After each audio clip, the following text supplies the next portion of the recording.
can be further divided into three classes.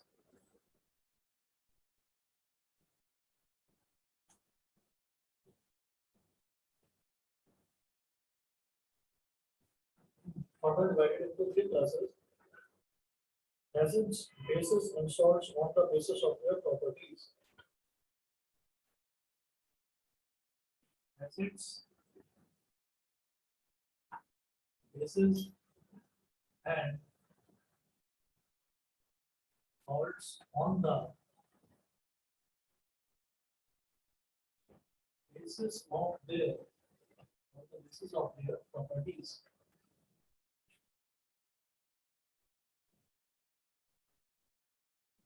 तो जैसे elements को हमने तीन क्लासेस में क्लासिफाई करा था, तीन कैटेगरीज में क्लासिफाई करा था, क्या था? मेटल्स, नॉन मेटल्स और मेटल्स। इसी तरीके से जो कंपाउंड्स है, कंपाउंड्स को भी तीन क्लासेस में क्लासिफाई करा जा सकता है, एसिड्स, बेसिस एंड सॉल्ट्स। ठीक है।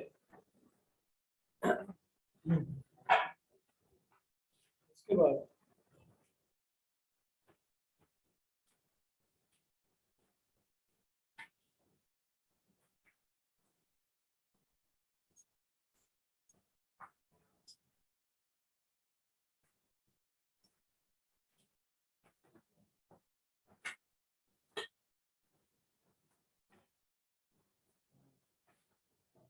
properties. Properties of a compound.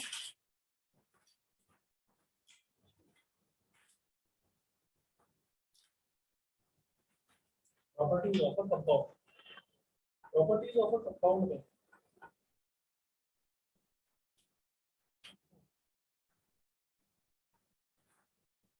properties of a compound में लिखिएगा, the compound cannot be separated into its components.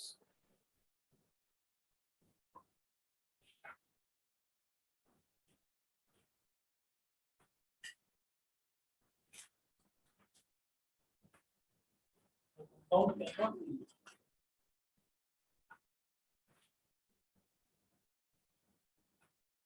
separated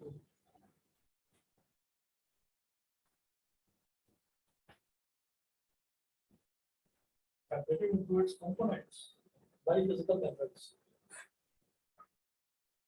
By physical methods. पहली प्रॉपर्टी। दूसरी प्रॉपर्टी नोट करेंगे, the properties of a compound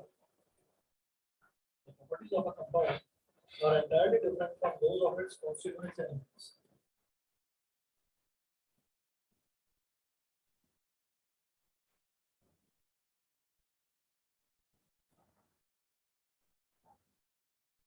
The properties of a compound are entirely different from those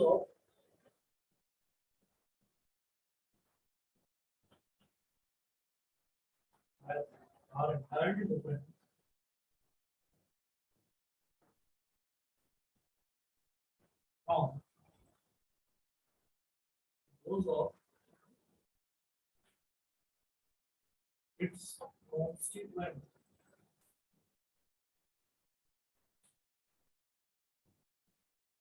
elements. From those of its constituent elements.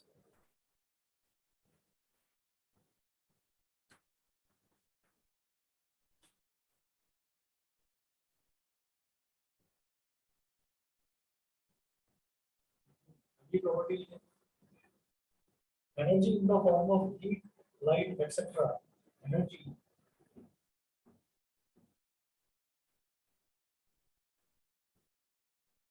actually in the form of heat, light, energy in the form of heat, light, etc.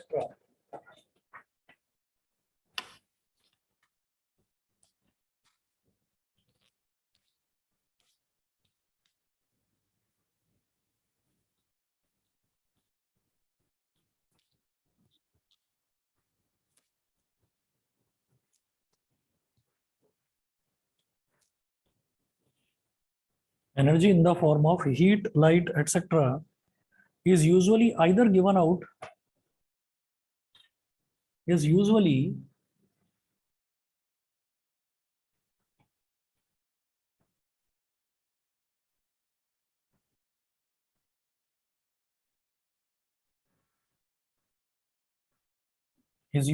either given out or absorbed during the preparation of a compound. Is usually either given out or absorbed, either given out or absorbed during the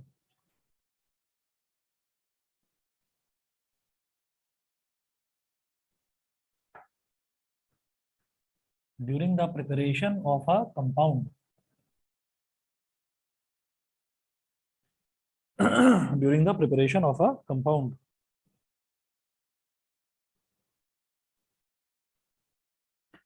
next point लिखेंगे, the composition of a compound is fixed.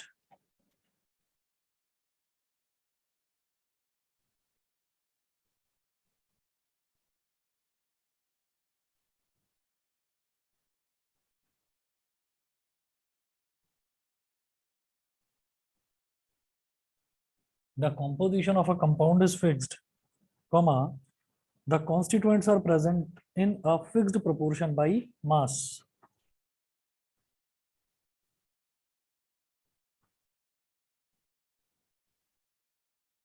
The constituents are present in a fixed proportion, are present in a fixed proportion by mass. In a fixed proportion by mass. Full stop. A compound has a definite formula. A compound has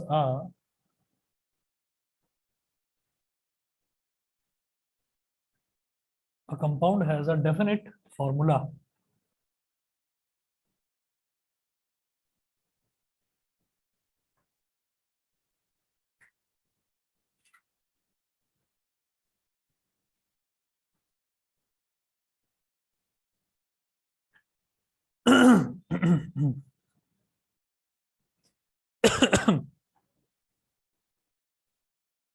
A compound has a fixed melting point, boiling point, etc.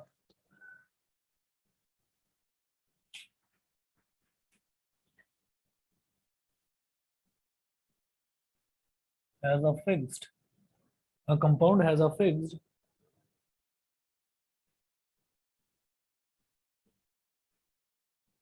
melting point,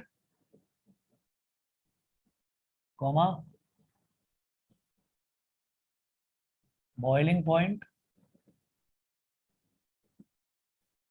A compound has a fixed melting point, comma, boiling point, etc. Next point लिखेंगे, next property. A compound is a homogeneous substance.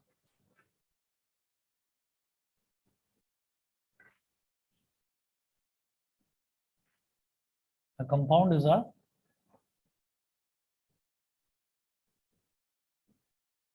homogeneous substance. Homogeneous substance. ठीक है. तो properties क्या क्या हैं compound की. पहली property देखिएगा, अ compound can not be separated into it's component bye physical methods. For example, अगर मान लीजिए मैंने वाटर लिया, वाटर एक कंपाउंड है, हाइड्रोजन और ऑक्सीजन को कंबाइन कर दिया, तो हाइड्रोजन क्या है, गैस है, ऑक्सीजन क्या है, गैस है. तो दोनों गैसेस को मैंने कंबाइन करा, तो कंबाइन करने पर गैस नहीं बन रही है, लिक्विड बन रहा है. तो इसका मतलब क्या हुआ कि जो हमने यूज तो करा था गैस, और गैस को कंबाइन करने से बन गया लिक्विड. ठीक. तो क्या है यहाँ पर, पहली प्रॉपर्टी है, a compound cannot be separated into its component by physical methods. तो क्या ऐसा हो सकता है कि मैं पानी को लूं और मैं कोशिश करने लगूं को कि इसको हाथ से ऐसे अलग अलग करने की कोशिश करने लगूं, हाइड्रोजन अलग हो जा, ऑक्सीजन अलग हो जा, हो जाएगा क्या, नहीं होगा. और दूसरा तरीका क्या है कि अगर मैं उसको पानी को उबालने लगूं, तो उबालने लगे और वो स्टीम बन के उड़ने लगे, तो मैं देख कर बताऊंगा अच्छा वो जा रही है हाइड्रोजन, वो जा रही है ऑक्सीजन, है ना. वो हाइड्रोजन और ऑक्सीजन जो इसके जो वेपर्स है ना, कुछ हाइड्रोजन है कुछ ऑक्सीजन है, ऐसा नहीं होता. तो जो वेपर्स भी बन रहे हैं ना, वो भी क्या है, वो वाटर वेपर्स हैं, उसको भी वाटर वेपर्स कहा जाता है। ये नहीं कहा जाता हाइड्रोजन वेपर्स अलग है, ऑक्सीजन वेपर्स अलग है। तो इसका मतलब क्या है कि अगर मान लीजिए कोई कंपाउंड है, तो कंपाउंड को आप फ्रीज करोगे, फॉर एग्जाम्पल वाटर है, वाटर को फ्रीज करोगे, आइस बन जाएगी, लेकिन फॉर्मूला सेम रहेगा, H2O। ठीक है, फॉर्मूला सेम रहेगा, क्या है, टेम्परेचर ही तो कम हो गया बस। ठीक, अगर नॉर्मल रखेंगे तो हम ये कहेंगे कि नॉर्मल रूम टेम्परेचर है, तो वाटर रहेगा। हाइड्रोजन ऑक्सीजन अलग अलग मैं नहीं कर सकता, सेपरेट नहीं कर सकता। गर्म करना शुरू कर दूं, टेम्परेचर बहुत ज्यादा बढ़ा दूं, तो टेम्परेचर ही तो बढ़ा दिया, हाइड्रोजन और ऑक्सीजन स्प्लिट तब भी नहीं होंगे। तो ये कुछ फिजिकल मेथड्स होते हैं। फिजिकल मेथड्स एक तो ये है आपका कि आपने यूजिंग मैग्नेट किसी चीज को सेपरेट करा।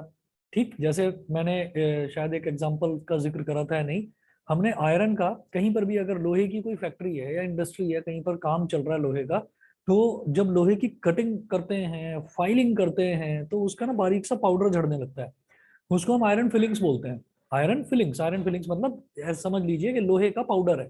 ठीक है, अब वो लोहे का पाउडर है, ब्लैक कलर का है, उस लोहे के पाउडर को हमने इकट्ठा करा।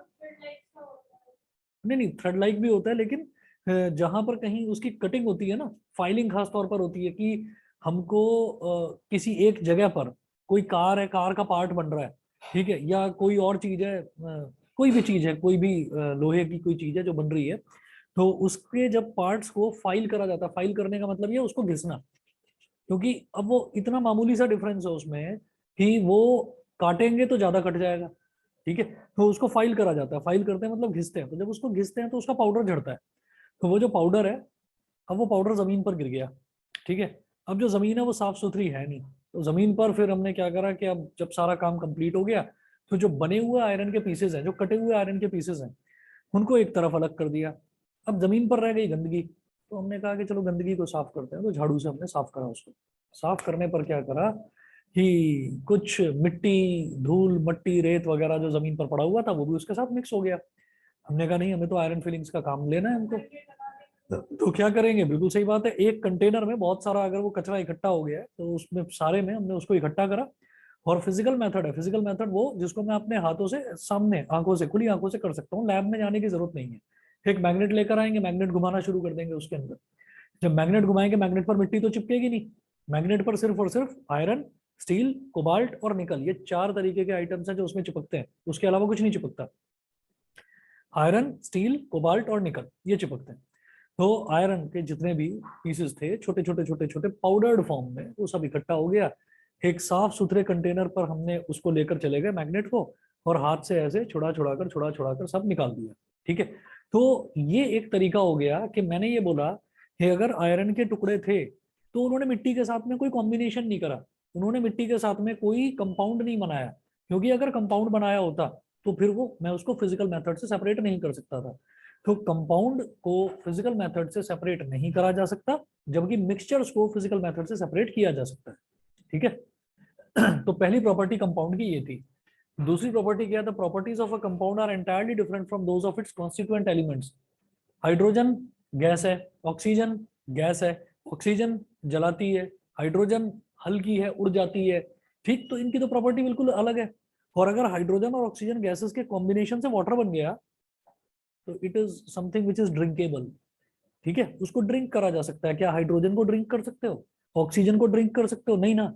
ठीक है, तो हम यही कहते हैं कि जो कंपाउंड है, कंपाउंड की प्रॉपर्टी जिन एलिमेंट से मिलकर वो बना है, उससे बिल्कुल डिफरेंट होती है, एंटायरली डिफरेंट होती है। तो ये सेकंड प्रॉपर्टी हो गई। थर्ड देखिएगा,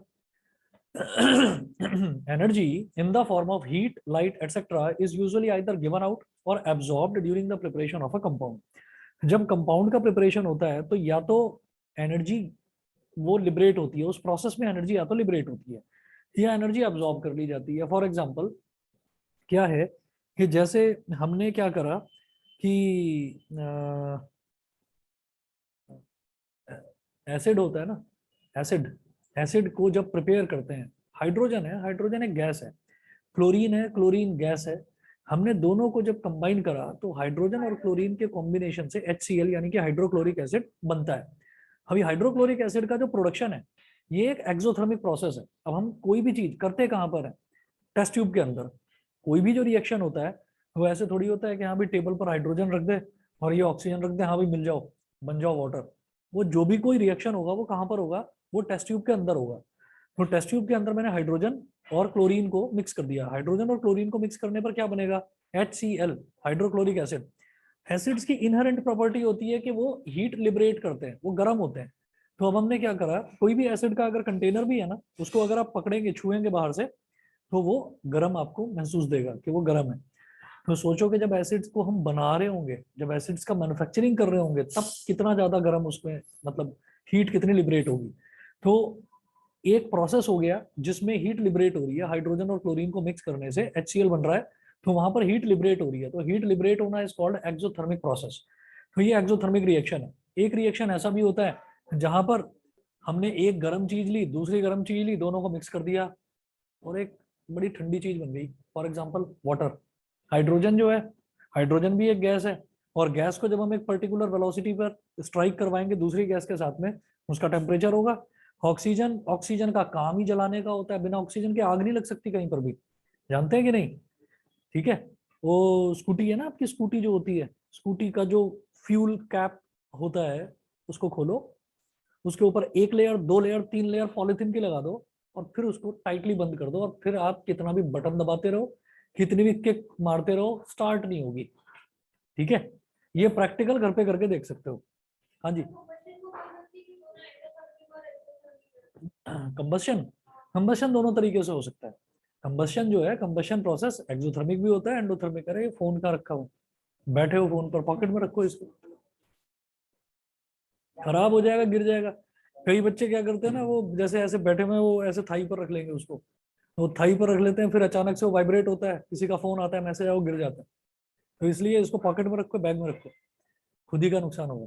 तो फिर खैर क्या है कि मैं ये कह रहा था कि जब भी कभी कोई रिएक्शन ऐसा है जिसमें हीट लिबरेट होती है, तो उसको हम एक्सोथर्मिक बोलते हैं।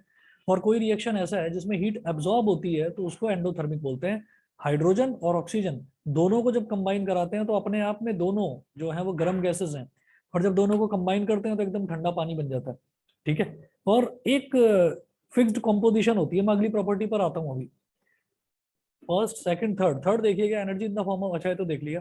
फोर्थ देखिए, the composition of a compound is fixed, the constituents are present in a fixed proportion by mass, a compound has a definite formula. तो ये चीज हमने देखी थी कि इसका ना एक फिक्स प्रोपोर्शन होता है। फिक्स प्रोपोर्शन का मतलब क्या है, घर में मम्मी चाय बनाती हैं तो अलग स्वाद है, पापा चाय बनाते हैं तो अलग स्वाद है। क्या चक्कर है? बिल्कुल सही बात है। अब मम्मी ने ये आदत बना रखी है कि अगर एक कप चाय बनानी है तो उसमें मैं एक चम्मच चीनी डालूंगी। पापा ने ये आदत बना रखी है कि मैं 1.5 चम्मच चीनी डाल दूंगा, उनको मीठा ज्यादा पसंद है। ठीक है। तो क्या हुआ कि दोनों के हाथ की जो चाय बनेगी उसका स्वाद बिल्कुल अलग होगा।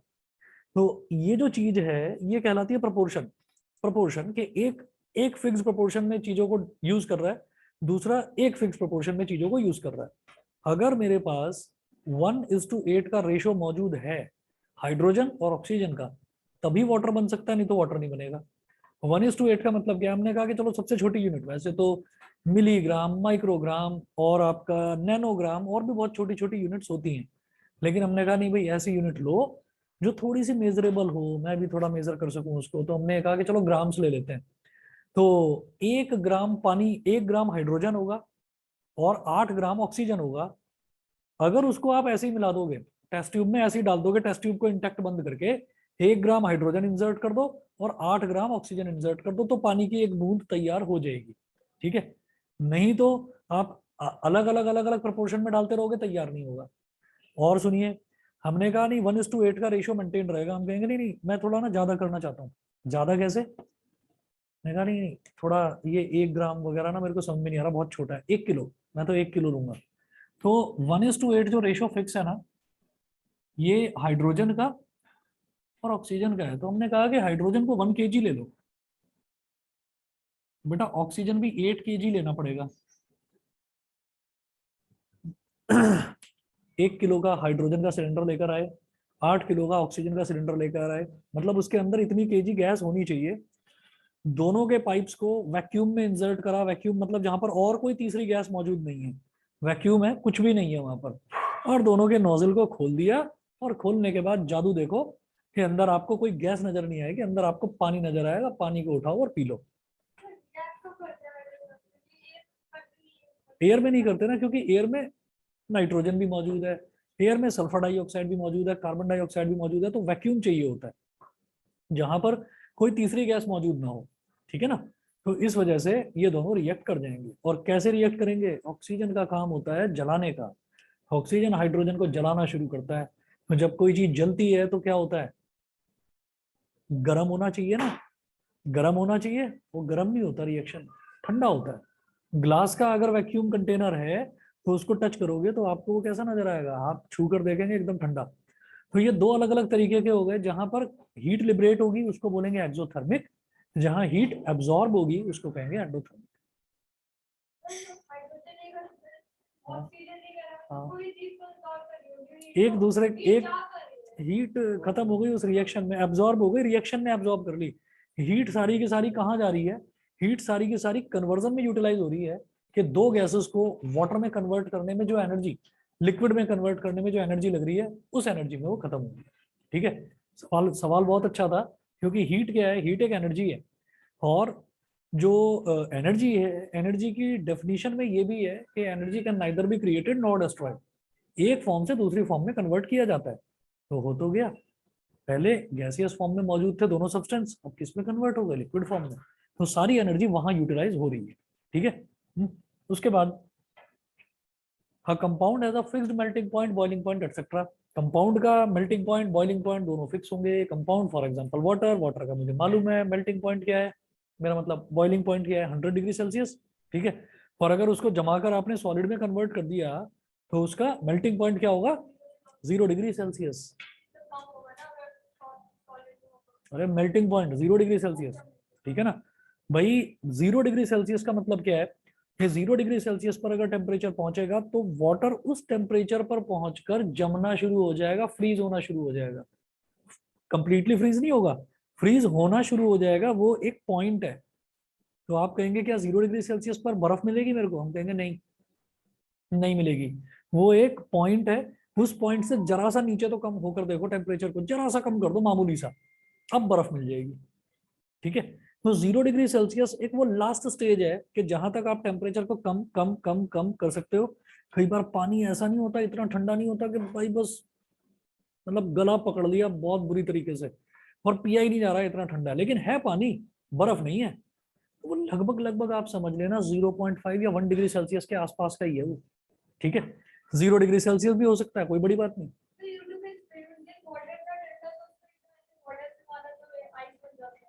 अच्छा अच्छा अच्छा, वो प्रेशर वाला था, वो प्रेशर वाला था, बड़ा बढ़िया एक्सपेरिमेंट दे रखा है। उसमें क्या होता है?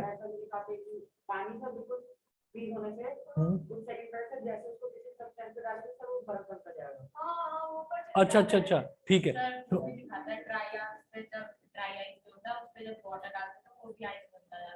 अच्छा, ड्राई आइस क्या होता है? ये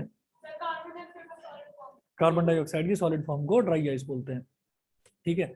देखिए वो रिएक्शन तो अलग है जो कार्बन डाइऑक्साइड वाला है। वो जो तुम बता रहे हो ना, ये बॉटल को ऐसे मारा और वो पूरा का पूरा कन्वर्ट हो गया एकदम सॉलिड में।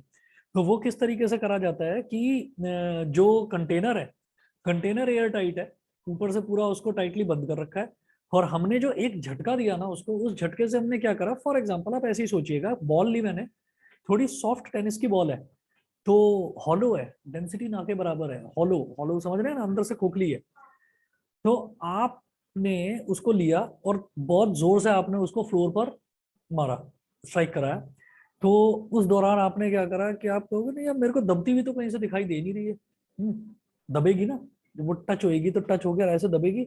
आपने एक वीडियो बना लिया और वीडियो को सुपर स्लो मोड में आपने देखा, तो जब आप सुपर स्लो मोड में देखोगे तो वो धीरे से ऐसे टच होगा, फिर ऐसे कंप्रेस होगा, कंप्रेस होने के बाद वापस अपनी ओरिजिनल फॉर्म में आएगा और फिर जंप बैक करेगा। ठीक है। तो बेसिकली हम क्या अप्लाई कर रहे हैं? यहाँ से प्रेशर अप्लाई कर रहे हैं, और टेम्परेचर उसका ऑलरेडी 0 डिग्री सेल्सियस पर है, मतलब उसको हल्का सा इशारा चाहिए बर्फ में कन्वर्ट होने के लिए। तो किसी भी लिक्विड को सॉलिड में कन्वर्ट करने के दो क्राइटेरिया होते हैं, lowering the temperature and increasing the pressure. Temperature low low low low करते करते आप 0 डिग्री सेल्सियस पर पहुंच गए। अब आप कह रहे हो अब मेरे बस की नहीं है, मेरे पास और मतलब एनर्जी नहीं बची, रेफ्रिजरेशन की एनर्जी हमारे पास बची नहीं है कि हम इसको ठंडा कर पाए, आपने फटाक से उसको जमीन पर दे मारा। ठीक है। तो होगा क्या कि आपने इंस्टेंटली उसको हाई प्रेशर दे दिया।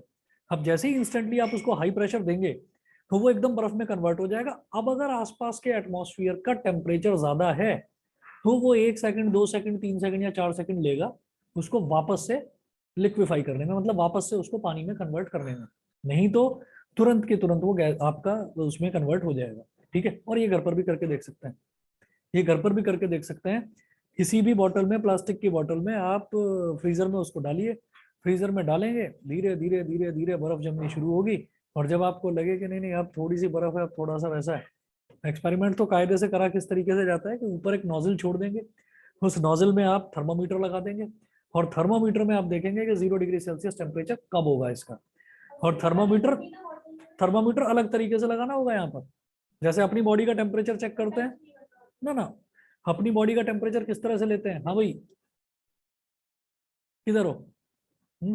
अपनी बॉडी का जो टेम्परेचर है वो किस तरह से लेते हैं कि थर्मोमीटर का जो हाइट है, जो उसमें मरकरी की जो हाइट है वो कितनी रखते हैं, बिल्कुल मिनिमम 0 पर। ठीक है, अब उल्टा तरीके से करना है कि थर्मोमीटर को जरा गर्म पानी में डाल देंगे ताकि वो बिल्कुल मैक्सिमम लेवल पर पहुंच जाए, फिर उसको आप उसमें डालेंगे। ठीक है, ताकि धीरे धीरे हाँ हाँ स्कूल में करवाया होगा, ये वाला प्रैक्टिकल बड़ा आसान है। ठीक है, चलिए जी। उसके बाद अ compound is a homogeneous substance. Homogeneous substance का मतलब क्या है कि जिसमें कंपाउंड जिस भी चीज का बना हुआ है वो चीजें अलग अलग ना दिखाई दे मेरे को। मिसिबल, कंप्लीटली मिसिबल, यानी कि आपस में पूरी तरह से घुल चुकी हैं, ऐसी चीजें होनी चाहिए। तो हम ये कहेंगे कि ये कंपाउंड की 6 प्रॉपर्टीज हैं। बताइए जी, क्लियर है? हाँ क्लियर है। चलिए जी आगे चलते हैं फिर।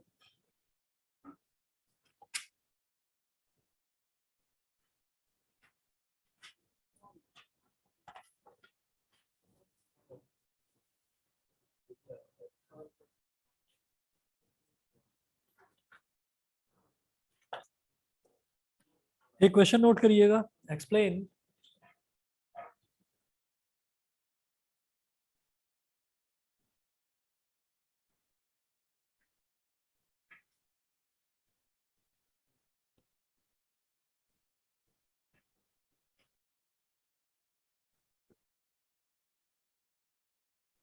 ये लिखिएगा इसमें,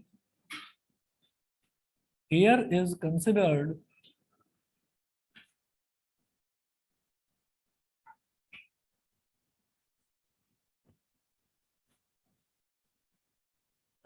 air is considered a mixture because of the following reasons.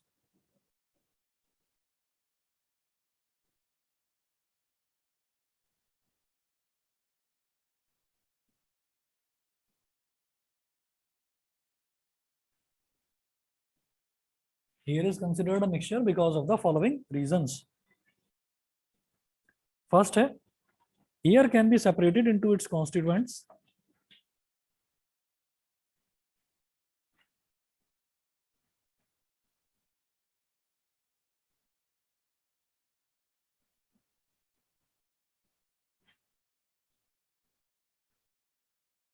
air can be separated into its constituents air can be separated into its constituents by physical process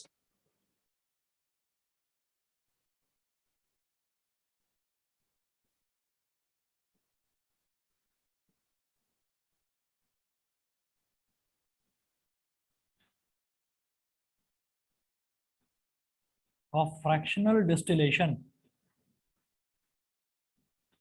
by physical process of fractional distillation. fractional distillation क्या होता है ये करवाएंगे हम, मतलब लगभग किसको किसको अल्कोहल और वाटर वाला नहीं था क्या? नहीं, अब मेरे को पता नहीं। चलिए, फ्रैक्शनल डिस्टिलेशन इसमें ना प्रोसेसेस हैं, वो मैं आपको बताऊंगा कि क्या क्या है। फ्रैक्शनल डिस्टिलेशन फिलहाल के लिए ये मानकर चलिए कि एक प्रोसेस होता है, उस प्रोसेस से एयर को उसके कंपोनेंट्स में, यानी कि किस किस से एयर बनी है, उन सब अलग अलग गैसेस में सेपरेट करा जा सकता है। इसलिए एयर एक मिक्सचर है। कंपाउंड होता तो कंपाउंड को तो सेपरेट नहीं करा जा सकता ना, मिक्सचर को करा जा सकता है। ठीक है, सेकंड रीजन लिखें। सेकंड रीजन लिखिएगा, here shows the properties of all the gases present in it.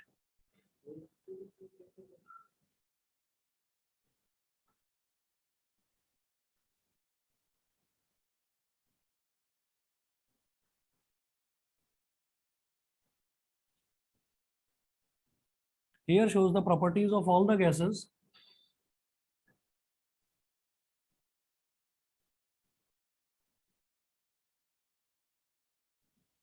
here shows the properties of all the gases present in it.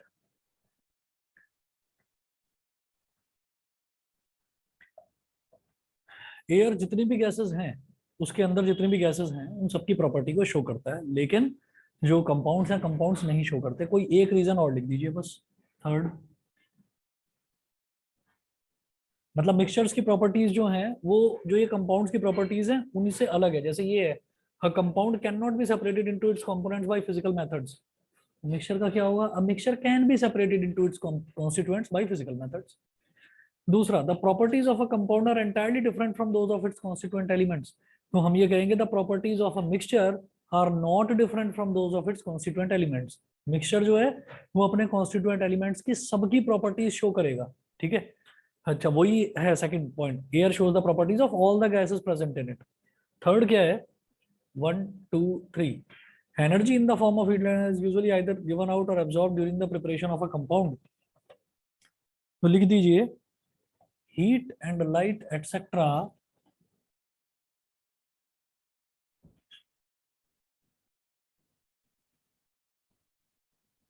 heat and light etc are neither given out nor absorbed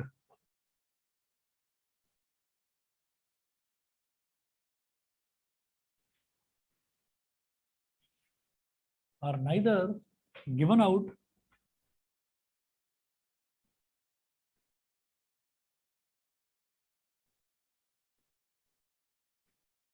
neither given out nor absorbed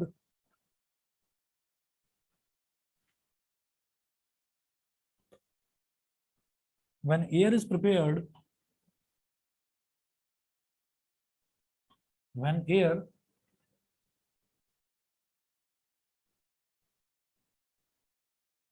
is prepared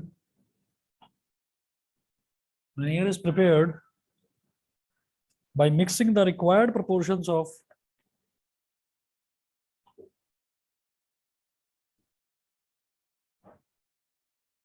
by mixing the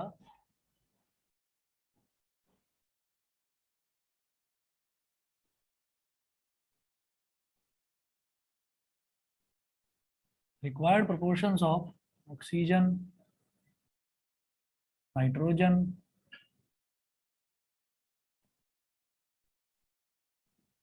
carbon dioxide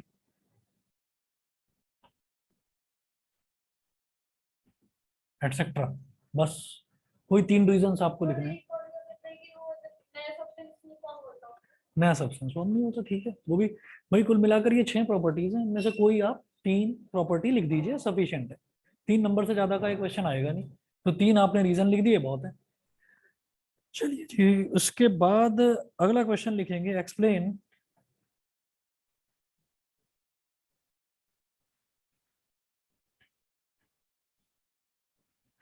explain why water is a compound and not a mixture. Explain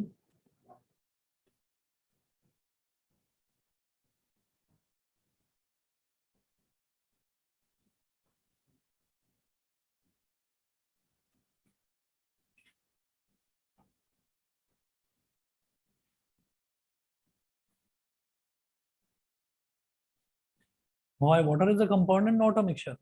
अब ये बताना है कि water compound क्यों है, mixture क्यों नहीं है। तो इसमें भी कोई 3 रीजन लिख दीजिए, मतलब आपको कंपाउंड की ही 3 प्रॉपर्टीज लिखनी है। लिखिएगा, water is considered a compound because of the following reasons.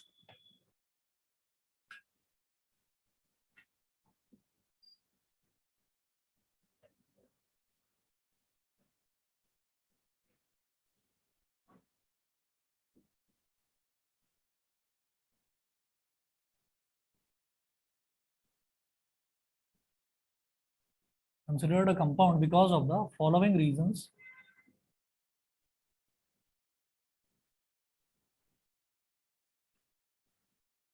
Because of the following reasons. First है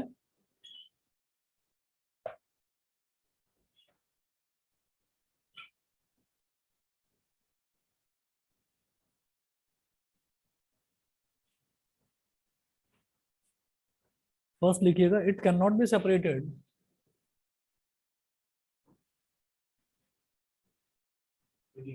between it cannot be separated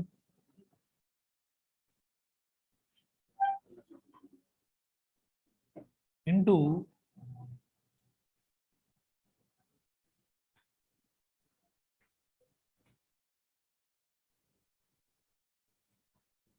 its constituents by physical methods. Physical methods use करके इसको इसके constituent substances में या constituent elements में split नहीं करा जा सकता. Second,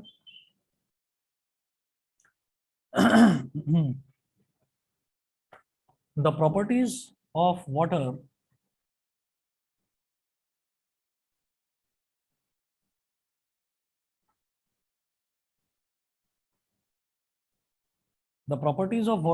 are entirely different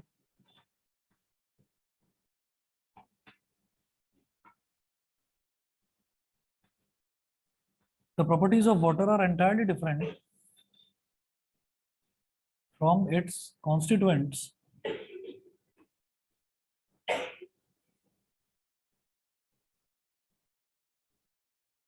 oxygen and hydrogen.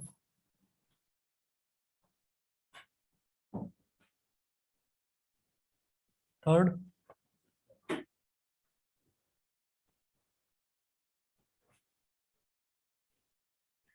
heat and light are given out when water is prepared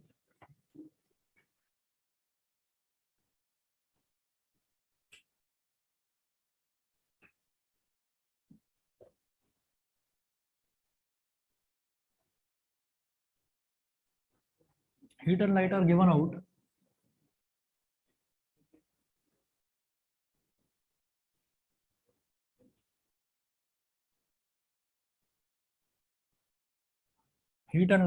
out when water is prepared by burning hydrogen in oxygen.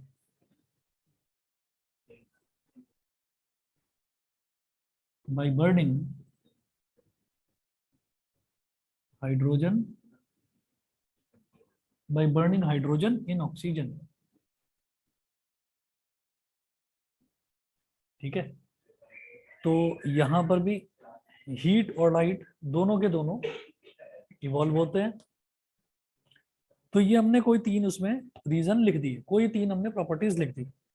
Next question देखिएगा, classify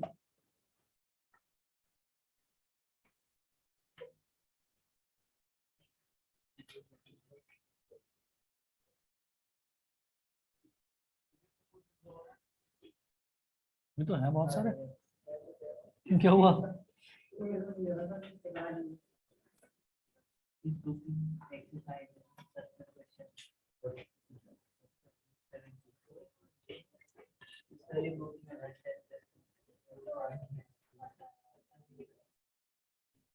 next question note करिएगा.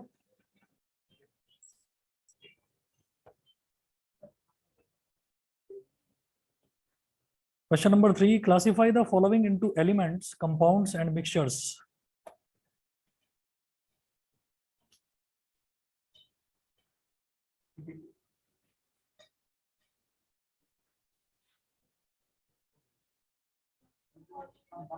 Classify the following into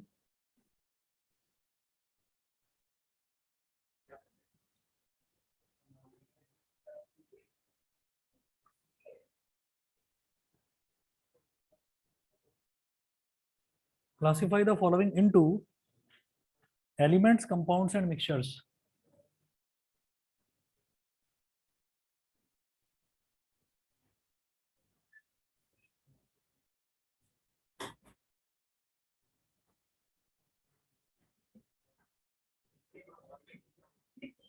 elements, compounds and mixtures.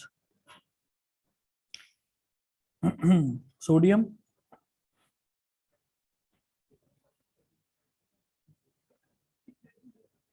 Oil,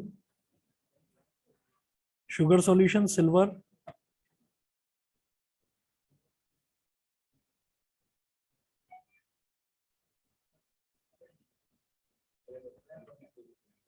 sugar solution, silver, calcium carbonate, tin, silicon,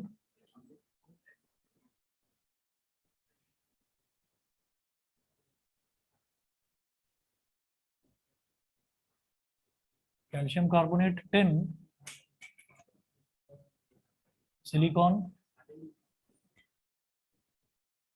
coal, air, soap, coal, air,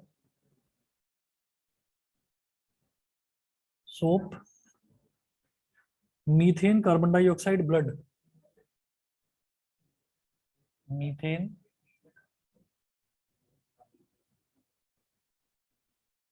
carbon dioxide,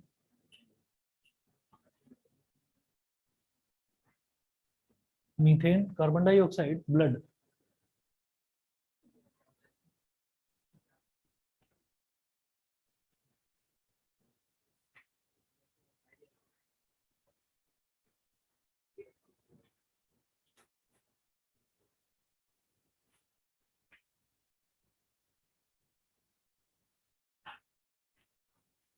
हाँ जी, तो इनको हमें classify करना है elements में, कंपाउंड्स में और मिक्सचर में। सोडियम बता दो क्या होगा, ई लिख रहा हूँ बस इसके आगे। सॉइल बता दीजिए, सॉइल होगा मिक्सचर। इसमें बहुत सारी चीजें होती हैं, सैंड भी होगा, डस्ट भी होगी, है ना, और आपका जो है ह्यूमस भी होगा, ठीक है, बहुत सारी चीजें। शुगर सॉल्यूशन बताओ, शुगर सॉल्यूशन तो नाम से ही क्लियर है, ये होगा मिक्सचर। सिल्वर बोलो, सिल्वर होगा element. Calcium carbonate, calcium carbonate का एक फिक्स्ड फॉर्मूला होता है, दैट्स व्हाई, हाँ, तो इसलिए ये कंपाउंड होगा। टिन, टिन बताओ क्या होगा, टिन भी एक एलिमेंट ही होता है। सिलिकॉन बोलो, एलिमेंट। कोल, बिल्कुल सही, एलिमेंट होता है ये भी। Carbon, carbon. एयर, एयर तो अभी अभी करा था, मिक्सचर है। सोप,